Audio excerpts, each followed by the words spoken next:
एक साधा कंबल घातलेला बाबा, ना मोठं सिंहासन ना मोठं प्रवचन, पण त्यांच्या एका नजरेनं लोकांचं आयुष्य बदलत होतं.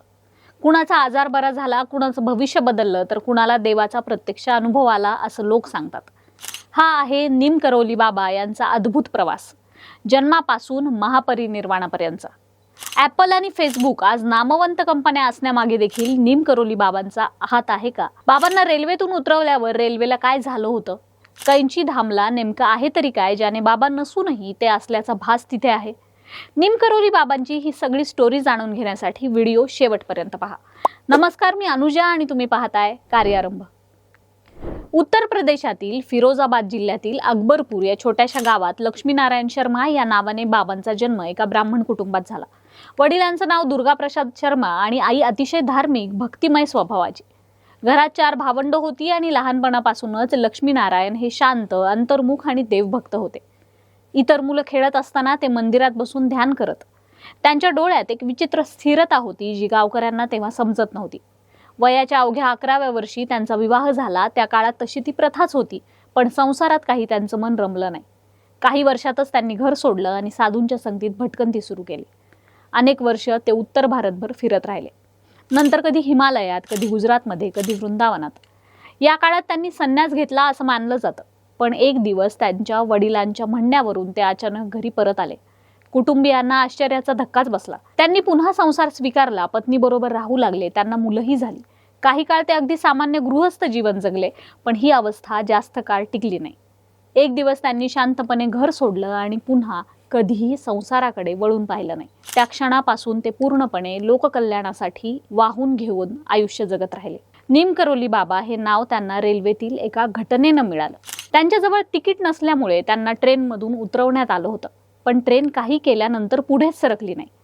इंजिन, ट्रॅक सर्व काही तपासलं, पण ट्रेन हल्लीच नाही. शेवटी रेल्वे अधिकाऱ्यांनी बाबांना परत बसवलं आणि ट्रेन लगेच सुरू झाली. ही घटना जिथे घडली त्या ठिकाणाचं नाव होतं निमकरोली आणि तेव्हापासून ते निमकरोली बाबा झाले. कैंची धाम म्हणजे फक्त एक आश्रम नाहीये, ती एक अनुभूती आहे. उत्तराखंडमध्ये नैनितालजवळ 2 डोंगरांच्या मध्ये कात्रीसारखी रचना तिथे तयार होते आणि ज्या ठिकाणी हे वसलेलं आहे तिथे ही रचना असल्याने हे पवित्र धाम म्हणजे कैंची धाम म्हणून प्रसिद्ध झालं. कैंची हे नावच त्या 2 टेकड्यांच्या कात्रीसारख्या आकारावरून पडलं. इथे निमकरोली बाबा 1960च्या दशकात राहायला लागले आणि इथेच त्यांनी आश्रम स्थापन केला. आज इथे मुख्य हनुमान मंदिर, बाबांची समाधी, प्रार्थना हॉल, भंडारासाठी मोठी जागा आणि साधूंसाठी निवासस्थान आहे. पण या ठिकाणाचं खरं वैशिष्ट्य म्हणजे इथली शांतता. अनेक लोक सांगतात की इथं बसलं की मन आपोआप शांत होतं, विचार थांबतात आणि एक वेगळीच ऊर्जा जाणवते. कैंची धाममध्ये प्रवेश करतात सर्वप्रथम जाणवते ती एक विलक्षण शांतता. डोंगरांच्या कुशीत आणि हिरव्यागार झाडांनी वेढलेलं, मधून वाहणाऱ्या थंड वाऱ्यासोबत येणारं रामनाम. जणू बाहेरची दुनिया तिथे थांबते. कैंची धाम हे 2 टेकड्यांमध्ये वसलेलं आहे आणि रस्त्यालगत असलं तरी आत गेल्यावर पूर्ण वेगळ्या जगात आल्यासारखं वाटतं. मुख्य प्रवेशद्वारातून आत गेल्यावर सर्वात आधी दिसतं ते हनुमान मंदिर. लाल रंगाची भव्य मूर्ती, समोर सतत चालणारी आरती आणि घंटांचा आवाज, हनुमान चालिसाचा अखंड जप. वातावरण अगदी भक्तिमय होतं. मंदिर मोठं नाहीये, पण ऊर्जा खूप प्रबळ असल्याचं अनेक भक्त सांगतात. हनुमान मंदिराच्या जवळच निमकरोली बाबांची समाधी आहे. साधी, पांढऱ्या संगमरवरी बांधकामाची, पण अत्यंत शांत.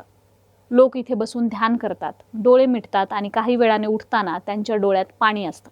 असा अनुभव अनेकांनी घेतलेला आहे. समाधीच्या बाजूला प्रार्थना हॉल आहे, जिथे सतत भजन, रामनाम किंवा ध्यान चालू असतं.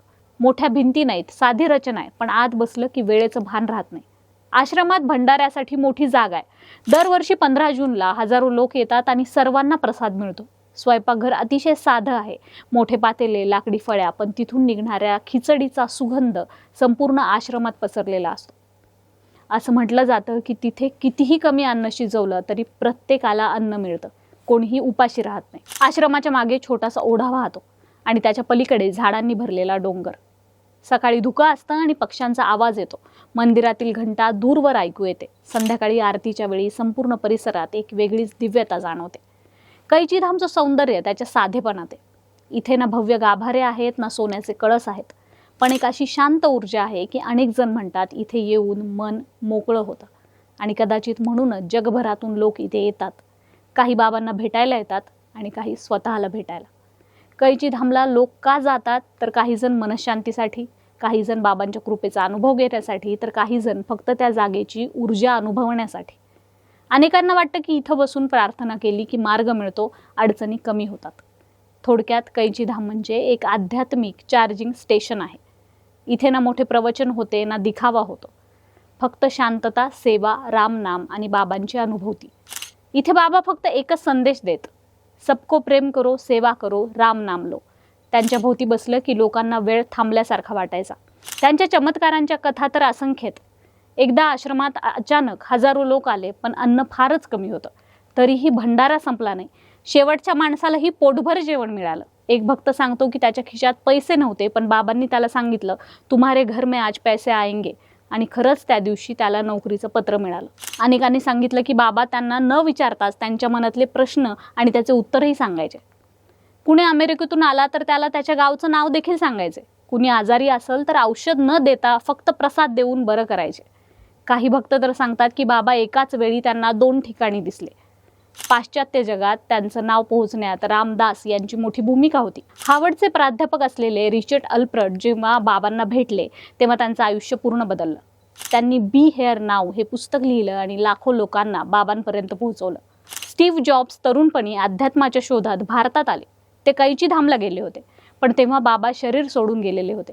तरीही त्या जागेची शांतता, साधेपणा आणि बाबांचा प्रभाव त्यांच्या मनात खोलवर रुजला. पुढे ॲपलची उभारणी करताना त्यांनी मिनिमलिझम, साधेपणा आणि फोकस यावर दिलेला भर हा त्याच आध्यात्मिक अनुभवाशी जोडला जातो असे अनेक जण सांगतात. फेसबुकच्या सुरुवातीच्या काळात मार्क झुकरबर्ग मोठ्या संभ्रमात होते. कंपनी विकावी की पुढे सुरू ठेवावी. तेव्हा स्टीव्ह जॉब्स यांनी त्यांना भारतात जाऊन कैचीधामला भेट देण्याचा सल्ला दिला असं सांगितलं जातं. झुकरबर्ग तिथे काही दिवस राहिले, साधेपणात वेळ घालवला आणि परतल्यावर फेसबुक न विकण्याचा निर्णय त्यांनी घेतला. त्यांनी नंतर मान्य केलं की त्या प्रवासाने त्यांना दिशा दिली. नीम करोली बाबा स्वतःला कधीच गुरु म्हणवत नसत. ना मोठी दीक्षा, ना मोठं तत्वज्ञान, फक्त प्रेम, सेवा आणि हनुमान भक्ती. त्यांच्या आश्रमात आजही हनुमान मंदिर आहे आणि दरवर्षी 15 जूनला होणारा भंडारा हजारो भक्तांसाठी होतो. 1973 मध्ये वृंदावन इथे त्यांनी शांतपणे महापरिनिर्वाण घेतलं. कोणताही दिखावा नाही, कोणतीही शेवटची घोषणा नाही, पण त्यांच्या जाण्यानंतर त्यांची कीर्ती कमी झाली नाही, उलट जगभर पसरली. आजही लाखो लोक सांगतात की बाबांची कृपा त्यांना जाणवते. त्यांच्या फोटोसमोर बसलं की मन शांत होतं. नीम करोली बाबा हे चमत्कार होते की प्रेमाचं मूर्तिमंत रूप हे आजही अनाकलनीय आहे? हा प्रश्न प्रत्येकाने स्वतःला विचारायचा आहे. पण त्यांच्या आयुष्याचा सार एकच आहे, सबको प्रेम करो, सेवा करो, भगवान को याद रखो. आणि कदाचित हाच त्यांच्या संपूर्ण जीवनाचा सर्वात मोठा चमत्कार आहे. तुम्ही कधी कैचीधामला गेला आहात का? नीम करोली बाबा यांचा काही अनुभव तुम्हाला आला असेल तर कॉमेंट बॉक्समध्ये नक्की सांगा. व्हिडिओला लाईक करा, शेअर करा आणि कार्यारंभवर नवे असाल तर अशाच नवनवीन स्टोरीजसाठी कार्यारंभला सबस्क्राईब करा. कार्यारंभ डिजिटल या फेसबुक आणि इन्स्टा पेजला देखील फॉलो करा. धन्यवाद.